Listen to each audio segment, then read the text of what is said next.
আমি উঠি দেই দাঁড়ে ফেলে কেন পানিতে নামছে কেন এখন পানিতে নামছে কেন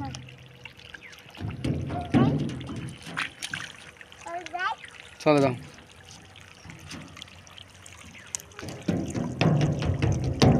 পরে যাবা যে এরকম করলে পানিতে মাছটা দেওয়া দিবেন পানি থেকে মাছটা কাটি ফেলি বিশাল প্রজেক্ট প্রচুর মাছ অসংখ্য মাছ